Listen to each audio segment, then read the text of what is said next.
Hi welcome to Serin's kitchen. இன்றைக்கி நம்ம கிச்சனில் ஒரு பிரேக்ஃபாஸ்ட் இல்லைனா டின்னருக்கு ஏற்றா போல் ஒரு ரெசிபி பண்ண போகிறோம். என்னென்னு பார்த்தீங்கன்னா சப்பாத்தி. நார்மலாக எப்போயுமே நம்ம வீட்டில் சப்பாத்தி பண்ணுறது தான். நம்ம அடிக்கடி பார்த்திங்கன்னா எல்லார் வீட்லேயும் சப்பாத்தி தான் அதிகமாக பண்ணுவோம். டெய்லியே சப்பாத்தி பண்ணுறமே போர் அடிக்கும் எல்லாருக்கும். என்ன குழம்பு பண்ணலாம், என்ன குருமா பண்ணலாம் அப்படின்னு சொல்லிட்டு யோசிப்போம். டெய்லி இந்த மாதிரி யோசனை இல்லாமல் இன்றைக்கி ஒரு டிஃப்ரெண்ட்டான ஒரு டேஸ்ட்டில் இன்றைக்கி நம்ம கிச்சனில் ஒரு சப்பாத்தி பண்ண போகிறோம். அதுவும் வெங்காயம் வச்சு அந்த சப்பாத்தி. வெங்காயமும் மாவு இருந்தால் போதும், சப்பாத்தி செஞ்சு முடிச்சிடலாம். இதுக்கு சைட் டிஷ் எதுவுமே தேவைப்படாது. அந்த மாதிரியான ஒரு சப்பாத்தி. இந்த சப்பாத்தி பார்த்திங்கன்னா ஒன்று சாப்பிட்டாலே போதும், நமக்கு பிரேக்ஃபாஸ்ட் முடிஞ்சிடும், இல்லைன்னா டின்னர் முடிஞ்சிடும். ஏன்னா ஒரு சப்பாத்தி 2 சப்பாத்திக்கு சமமாக இருக்கும். அந்தளவுக்கு கொஞ்சம் பெரிய சப்பாத்தியாக இருக்கும். அதே சமயம் டேஸ்ட்டும் பார்த்திங்கன்னா இதை அடிச்சுக்க எதுவுமே கிடையாது. நீங்கள் எந்த சைட் டிஷ் வச்சுக்கிட்டிங்கனாலும் சரி, இன்றைக்கி நம்ம பண்ண போகிற சப்பாத்தி நீங்கள் சாப்பிட்டிங்கன்னா இதுக்கு சைட் டிஷ்ஷே நமக்கு வேண்டவே வேண்டாம் அப்படின்னு சொல்லுவீங்க. அந்த மாதிரியான ஒரு டேஸ்ட்டில் இருக்கக்கூடிய ஒரு சப்பாத்தி ரொம்ப ரொம்ப ருசியாக இருக்கும். கண்டிப்பாக நீங்கள் எல்லோரும் செஞ்சு பார்த்துட்டு எப்படி இருக்குன்னு சொல்லிட்டு கமெண்ட்டில் சொல்லணும், மறக்காமல் சொல்லுங்கள். ஏன்னா அந்தளவுக்கு ஒரு டேஸ்டியான ஒரு சப்பாத்தி. கண்டிப்பாக மறக்காமல் செஞ்சுருங்க. இப்போ வாங்க அந்த சப்பாத்தி எப்படி செய்யலாம் அப்படிங்கிறத பார்க்கலாம். கோதுமை மாவு ஒரு 1/2 கிலோ நான் எடுத்து வச்சுருக்கேன். நம்ம ஃபேமிலிக்கு எவ்வளோ தேவை அப்படின்னு பார்த்துட்டு நீங்கள் எடுத்துக்கோங்க. ஃபஸ்ட்டு உப்பு சேர்த்துக்கலாம். உப்பு சேர்த்துட்டு இந்த மாதிரி கலந்து விட்டுறணும். கலந்ததுக்கப்புறமா ஒரு 2 ஸ்பூன் அளவுக்கு எண்ணெய் போட்டதுக்கப்புறமா அதையும் நல்லா கலந்து விட்டுறலாம். எண்ணெய் போட்டு நல்லா கலந்ததுக்கப்புறமா கொஞ்சம் கொஞ்சமாக தண்ணி ஊற்றி பிசைஞ்சிக்கலாம். நான் தண்ணி வெது வெதுப்பாக சூடு பண்ணி எடுத்திருக்கேன். அந்த தண்ணியை ஊற்றி தான் பிசைஞ்சிக்கிறேன்.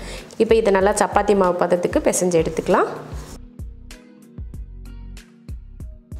இந்த மாதிரி மாவு நம்ம எப்பயுமே சப்பாத்திக்கு எப்படி மாவு பிசைவோமோ அந்த மாதிரி நல்லா சாஃப்டாக பிசைஞ்சு வச்சுருக்கேன். ஒரு 20 நிமிஷத்துக்கு ஊறட்டும். நம்ம அதுக்குள்ளேயே வெங்காயம்லாம் ரெடி பண்ணிட்டு வந்துடலாம். இப்போ வெங்காயம் வெட்டி எடுத்தாச்சு. நான் ஒரு 4 வெங்காயத்தை நீல வாக்கில் கட் பண்ணி எடுத்திருக்கேன். இதில் கொஞ்சம் மல்லித்தலை, ஒரு 1/4 ஸ்பூன் அளவுக்கு ஆம்ச்சூர் பவுடர், அதாவது மாங்காய் தூள், 1/2 ஸ்பூன் அளவுக்கு மிளகாத்தூள், தேவையான உப்பு. இப்போ இதை பிசைஞ்சிக்கலாம். இதில் கொஞ்சம் ஒரு 2 ஸ்பூன் அளவுக்கு எண்ணெயை விட்டுக்கலாம்.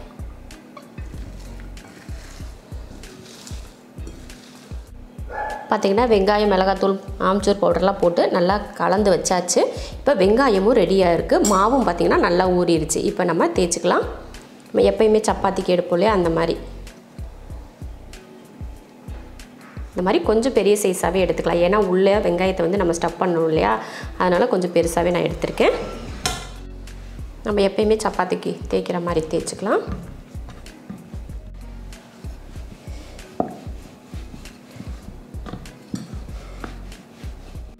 இந்த அளவுக்கு நல்ல பெரிய சப்பாத்தியாக தேய்ச்சாச்சு. இப்போ நம்ம ஒரு சென்ட்ரு பார்த்து நல்லா கொஞ்சம் கட் பண்ணிக்கலாம். ஒரு கொஞ்சம் நேராக இந்த மாதிரி நம்ம பக்கமாக கட் பண்ணுற மாதிரி இந்த மாதிரி கட் பண்ணிக்கணும். இப்படி கட் பண்ணதுக்கப்புறமா இந்த ஓரம் இருக்குது பார்த்திங்களா, இந்த ஓரத்தில் நான் கொஞ்சம் நம்ம வெங்காயம் வச்சுக்கலாம். வச்சுட்டு நல்லா இந்த மாதிரி இந்த பக்கம் வர விடாமல் பண்ணுங்கள். ஏன்னா நம்ம ரோல் பண்ண போகிறோம், அதனால் கரெக்டாக வச்சுக்கணும் இந்த அளவுக்கு. அவ்வளோதான். இந்த அளவுக்கு நம்ம வச்சுட்டு இப்போ என்ன பண்ண போகிறோன்னா, இந்த பக்கம் இருக்குது பார்த்திங்களா, இதில் எண்ணெய் தடவிக்கலாம்.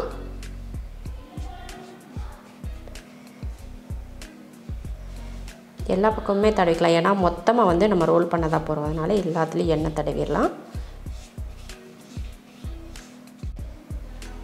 அடுத்து இது மேலே கொஞ்சம் மாவு, லைட்டாக மாவு தூவிக்கலாம். தூவிட்டு இப்போ என்ன பண்ண போகிறோம், இந்த வெங்காயம் இருக்குது பார்த்திங்களா, இந்த வெங்காயத்தை இப்படி மூடிடலாம். மூடிட்டு இப்போ இதை எடுத்து இந்த பக்கம் வச்சிடலாம். இப்படி வச்சாச்சு. இப்போ என்ன பண்ண போகிறோம், மறுபடியும் இந்த பக்கம் இருக்குது பார்த்திங்களா, அதை எடுத்து இப்படி மூடிடலாம். அவ்வளோதான். மூடினதுக்கப்புறமா கொஞ்சம் வெங்காயம் வெளியில் தெரிஞ்சதுன்னா இந்த மாதிரி உள்ளே தள்ளி விட்டுட்டு இந்த பக்கம் நல்லா நம்ம கவர் பண்ணிடலாம். ஈரமாவு தானே, அதனால் நல்லா ஒட்டிக்கும். இந்த மாதிரி அழுத்தி விட்டுக்கலாம். அவ்வளோதான். இப்போ நம்ம இதை தேய்ச்சி எடுக்க போகிறோம். மாவு போட்டு இப்போ தேய்ச்சிடலாம். ரொம்ப அழுத்தி தேய்க்கக்கூடாது, ஓரளவுக்கு தேய்க்கணும். இல்லைன்னா நம்ம உள்ளே வச்சுருக்க வெங்காயம் வெளியில் வந்துடும். அதனால் ரொம்ப அழுத்தம் கொடுக்காமல் தேய்ச்சி எடுத்துக்கணும். ஏன்னா கொஞ்சம் தடியாக இருக்கும் பார்த்திங்களா, ஒரு பக்கம் தடியாகவும் ஒரு பக்கம் மெலிசாகவும் இருக்கும். அதுக்காக இந்த மாதிரி நம்ம தேய்ச்சிட்டோம்னா ஒன்று போல் வரும். அதுக்காக தான் இந்த மாதிரி தேய்க்கிறது. அவ்வளோதான், ரெடி ஆயிடுச்சு. இதே போல் மீதி இருக்கிற சப்பாத்தியும் நம்ம தேய்ச்சி எடுத்துக்கலாம். தோசைக்கல் வச்சு காஞ்சிருச்சு. இப்போ மேலே எடுத்து சப்பாத்தியை வச்சுக்கலாம். இந்த மாதிரி அப்பப்போ திருப்பி போட்டு வேக வச்சுக்கணும். இதுக்கு மேலே நம்ம எண்ணெய் ஊற்றிக்கலாம். கொஞ்சம் எண்ணெய் நான் கொஞ்சம் அதிகமாகவே நீங்கள் தேய்ச்சிக்கிட்டிங்கன்னா சாப்பிட்றதுக்கு ரொம்ப நல்லாயிருக்கும். அதனால் கொஞ்சம் எண்ணெயை எக்ஸ்ட்ரா தேய்ச்சிக்கோங்க. தோசைக்கு ஊற்றுறத விட கொஞ்சம் நிறையா. இந்த மாதிரி 2 பக்கமும் திருப்பி போட்டுட்டு அதுக்கு மேலே கொஞ்சம் எண்ணெய் தடவிக்கணும். உடனே எல்லாம் திருப்பி போட வேணாம். ஒரு 10 செகண்ட் வேக விட்டு நீங்கள் 2 பக்கமும் பொறுமையாக வேக வச்சு எடுங்க. ஏன்னா இது கொஞ்சம் தடிமமாக இருக்கிறதுனால வேகிறதுக்கு கொஞ்சம் டைம் எடுக்கும். அதனால் பொறுமையாக வேக வச்சு எடுத்துக்கணும். நல்லாயிருக்கும் இந்த மாதிரி சப்பாத்தி நம்ம பண்ணுறப்போ. உள்ளே வந்து காரமாக வெங்காயம் வச்சுருக்கோம் பார்த்திங்களா, அந்த வெங்காயம் இது கூட வெந்து வர்றப்போ டேஸ்ட் ரொம்ப நல்லாயிருக்கும். அது கூட நம்ம ஆம்ச்சூர் பவுடர் கூட கலந்துருக்கோம் இல்லையா, அதனால் அந்த புளிப்போட டேஸ்ட்டும் இருக்கும் பாருங்கள். அதனால டேஸ்ட் நல்லாயிருக்கும். இந்த சப்பாத்தி நம்ம சாப்பிட்றதுக்கு சைடிஷ் எதுவுமே தேவைப்படாது. நம்ம அப்படியே ஆளுக்கு ஒரு சப்பாத்தியை எடுத்து சாப்பிட்டுக்கலாம். ஏன்னா நம்ம நார்மலாகவே ஒரு சப்பாத்தி போடுவோம் இல்லையா, அந்த மாவுக்கு நான் 2 சப்பாத்தி அளவுக்கு மாவு எடுத்து நம்ம தேய்ச்சிருக்கோம். அதனால் இது ஒரு சப்பாத்தி சாப்பிட்றது வந்து 2 சப்பாத்தி சாப்பிட்றதுக்கு சமம். இதுக்கு நமக்கு வந்து சைடிஷே தேவைப்படாது. எதுக்காகனா இதுக்குள்ளே நம்ம வந்து சைடிஷ்க்கு பதில் இதில் வெங்காயம் வச்சுருக்கோம் இல்லையா, அதனால் அந்த காரத்திலே நம்ம இந்த சப்பாத்தியை சாப்பிட்டு முடிச்சிடலாம்.